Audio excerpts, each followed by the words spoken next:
नमस्कार शेतकरी मित्रांनो आणि मैत्रिणींनो, मी DL मोहिते, कृषी अधिकारी, महाराष्ट्र शासन. सत्यमेव जयते फार्मर कप 2026च्या या पहिल्या SOP व्हिडिओ कॉलमध्ये आपले स्वागत करतो. मित्रांनो, महाराष्ट्रामध्ये दोन प्रकारचे शेतकरी आहे. पहिले, बहुतांश शेतकरी जे शेतीतून नुकसान सोसतात किंवा जेमतेम नफा मिळवतात.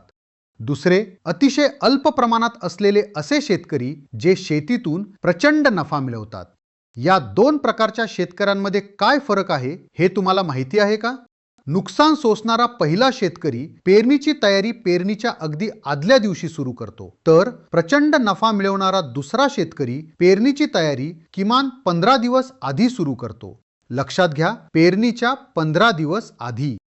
मला खात्री आहे की तुम्हा सर्वांना अधिक पैसे कमवायचे आहेत, म्हणूनच आज हा व्हिडिओ कॉल पेरणीच्या तारखेच्या बराच काळ आधी घेतला जात आहे, जेणेकरून तुम्ही सर्वजण पेरणीची जय्यत तयारी करू शकाल आणि जास्त नफा मिळवण्यासाठी भक्कम पाया रचू शकाल.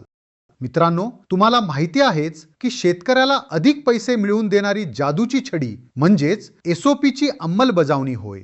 SOPच म्हणजेच शेतीच्या वैज्ञानिक आणि सुधारित पद्धती. आता यापैकी सुमारे 50% SOPची अंमलबजावणी ही बियाणे प्रत्यक्षात जमिनीत पेरण्यापूर्वीच करावी लागते. हे सत्य आहे आणि म्हणूनच यासाठी योग्य नियोजन आणि पूर्वतयारीची आवश्यकता आहे. हा व्हिडिओ कॉल करण्याचे कारण हेच आहे की तुम्हाला या नियोजनासाठी आणि तयारीसाठी पुरेसा वेळ मिळावा. आलं लक्षात?